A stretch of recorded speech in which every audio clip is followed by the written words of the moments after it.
Today we're starting our new video series where we're having students ask questions to the superintendent regarding things involving the school system. And today we're here with Trinity Collins at Amelon Elementary School. And she's going to ask me a question. I'll try to do my best to answer it. And as this series works, we're going to also have students from every elementary school involved in this process. So we'll be going to all the elementary schools in the county as we go through the question and answer series here to try to give you more information about Amherst County Public Schools, but also questions from the student's point of view.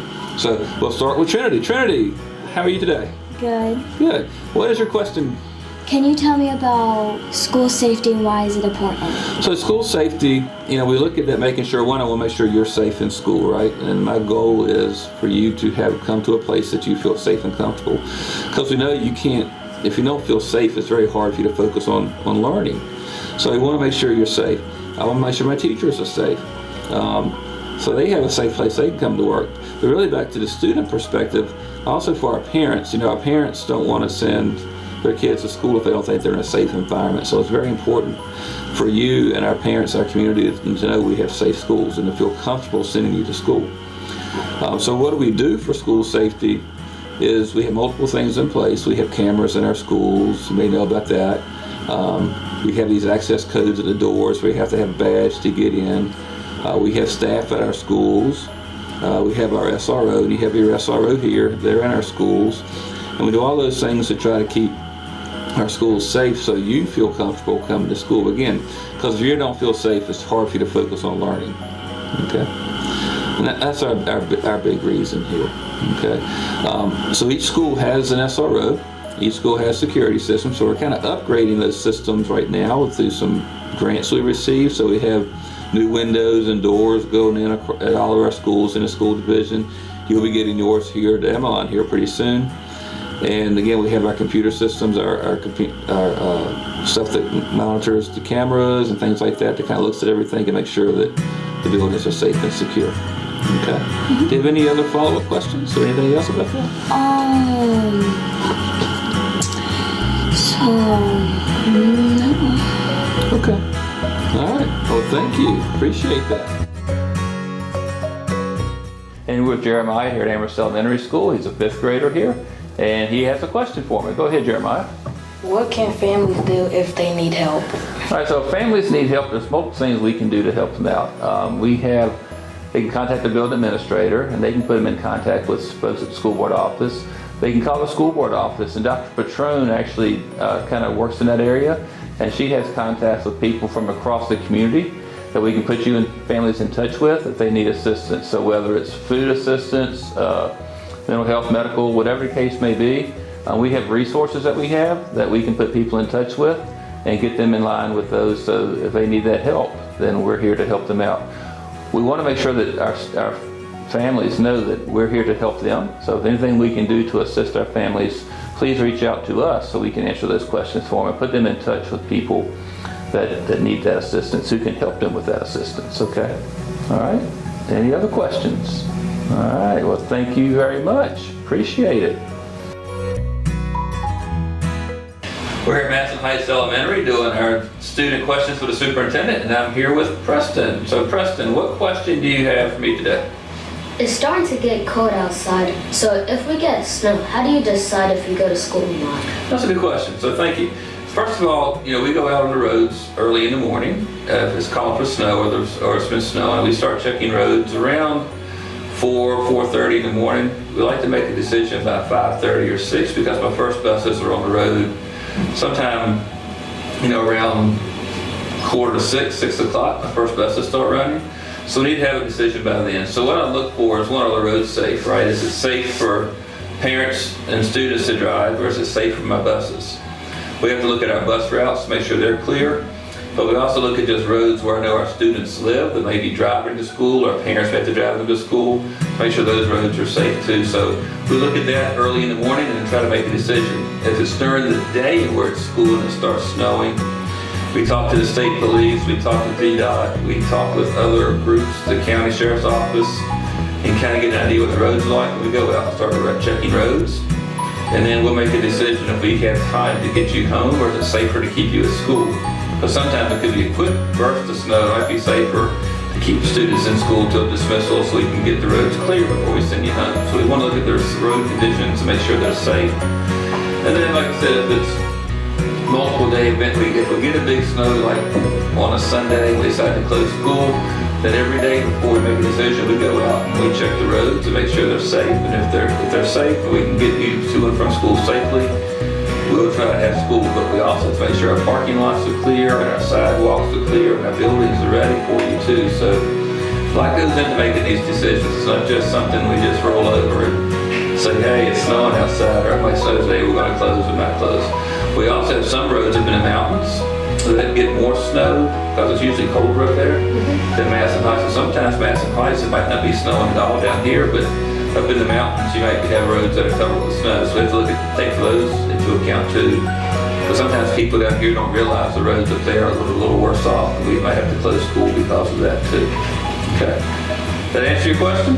Yes, sir. Any other questions for me? No, I'm good. All right. Well, thank you, sir. Appreciate it. Today we're here at Elon Elementary School with Lennox. She's a 5th grader, and we're doing our student questions for the superintendent. So I'm going to turn it over to Lennox, and she can ask me her question. Why do you think it's important for families in the community to be involved with our school? Okay. So, with our families and community, it's important for our students to get that support from their families and the community support, because we know that families that are involved in a student's education, their students tend to do better in school. They attend school more often, their grades are typically better, they're more involved, they're more engaged in school. So it's important to have that. Plus, it's important also for our community because, just what we produce, the students that come through Amherst County Schools are part of our community, and we want to make sure our students are good participants in our community as they get older. So we want to make sure our community is involved, right?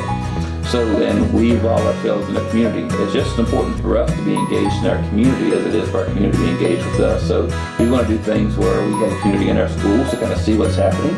But we also want to make sure we're doing things in our community to support our community, because we all fit together in this. It's not just the schools and the community, we're all part of it together. With the families, again, it's important for attendance purposes and for work purposes. If people don't understand, if students are having trouble at school, being able to contact the school and say, hey, my kid has a question about whatever the work subject may be, or I need some help with this, or support with this. There may be some family issues going on, they need some help from outside organizations, so we can get them in that direction. So it's really important that we all work together to make sure that you and the other students in the school system get what you need to be successful. And we can't do it alone. It takes all of us working together to make that happen. So we really want to make sure we get family involvement and community involved in the school so we can make sure you get what you need. And then we produce students that go into the community when you graduate and really be a part of our community and with jobs and community service and things like that as they get older. So that's some of the big reasons there. Okay. So do you have any other questions? How can communities and families get involved? So in multiple ways. One, we can volunteer, right? We're always asking for parents and community members to volunteer in our schools. We know that when the community and parents are involved in coming to our schools, our students tend to do better, right? We would love to have community members and parents come in and help with bus duty. They can help with lunch duty. They can volunteer in the classrooms. They can read the students. There's all kinds of things they can do to support the school system and support the students. It's more really supporting the students. So anytime a community member or a family member wants to come and participate in our schools, all they have to do is contact the school and we'll work out the plan for them to come in and help us out. But there are lots of ways. Again, the buses, bus rider line, car duty line, lunches, breakfast, just being in the hallway, just being visible in the school, just saying hi to kids. Anytime we can have somebody come in and be a positive role model for our kids and really develop that relationship with them is greatly needed and appreciated. So if they want to help out, just come on up here and talk to the schools, talk to the principal, come to my office, talk to me, and we'll figure out a plan. All right. All right, so today we're here at Central Elementary School, and I'm with Adeline. She's a 5th grader here at Central. And this is part of our Ask the Superintendent series, so I'll ask Adeline, what's her question for the superintendent? What can families do to help their students at home? All right, so to help students at home, families really need to, they can work on things like working with their homework. They can give them kinds of questions. They can go online and do things. They can call the school to get like additional questions or additional work to make sure that they know what the students are working on. There's also some pretty neat stuff with AI now, where you can go in and do some stuff with that. You can go into places like ChatGPT or Claude or other things like that, and go in and you can type up some questions, like what kind of questions are going on in class. You can do the topic, and it can print out types of questions, stuff that you can work on with your student too. So you have a lot of neat things out there right now that they can use. But the big thing I would think is contact the teachers to make sure you know what the students are working on, and then work with them on the assignments. Again, for the younger ones, reading with your student is important. So they can read to you and you can read back and forth to them. As they get older, working on some of the math problems or again, writing and reading and things of that nature, as things get harder and more in depth. But especially with the younger ages, reading to students, working with them on their numbers, their adding, their subtracting, things like that are very important. As you get older, sometimes the math gets a little harder. So we might not be able to sit here and actually do a trigonometry question or a geometry question with your child at home. But that's where some of the talking to the teachers or getting some of these AI type programs could probably help out a lot too, where you can go in and plug in the equation and have it explain it to the student and to you to show you how to do the work. So a lot of things to do there, but really what we really want to have is our families being in touch with the schools and find out what's going on in school, so when things are at home, we can give you the help you need at home as well. Okay. Any other questions? No. All right. Well, thank you. We're here with Ainsley today at Temperance Elementary School. This is our last in a series of student questions for the superintendent. So Ainsley, go ahead and ask us your question. How is the construction project at the high school going? Thank you for asking that. And just because you asked, I do have a few pictures I want to show, but overall the construction project is going really well. We're on schedule to complete by April, but I'll show you a few pictures. This right here is what it's going to look like when it's done as far as the new construction.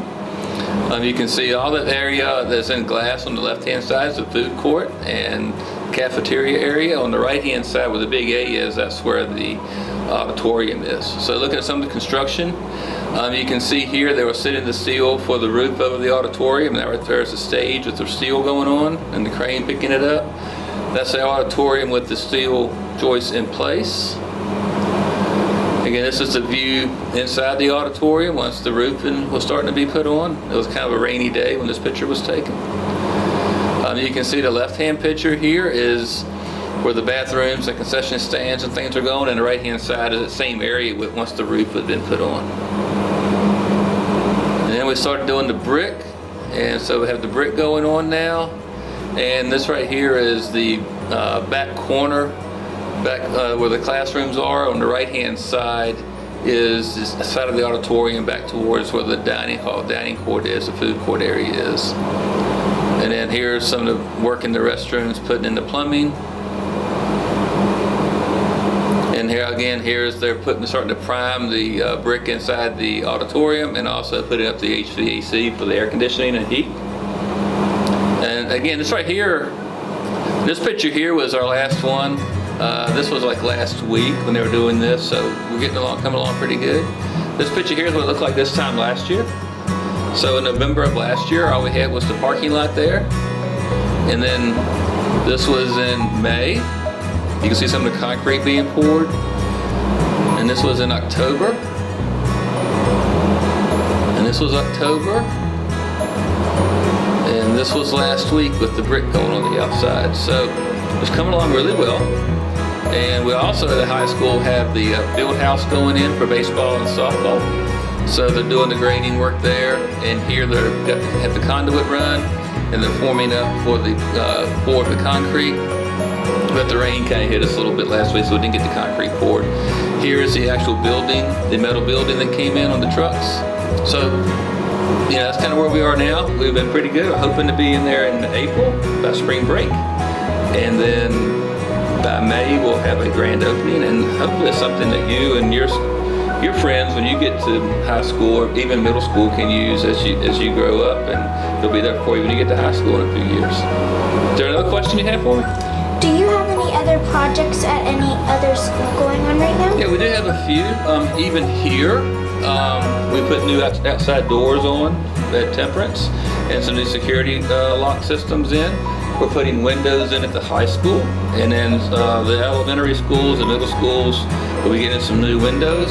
And we also again have our new locks, exterior doors and locks and stuff on the schools. So we have a lot of projects taking place right now. We're have work going in a lot of schools, and hopefully we'll get it all finished here by the spring, and we'll have everything knocked out. So hopefully in a good place, and you can get up here and enjoy the high school here pretty soon. Thank you. Any other questions? Yes, sir.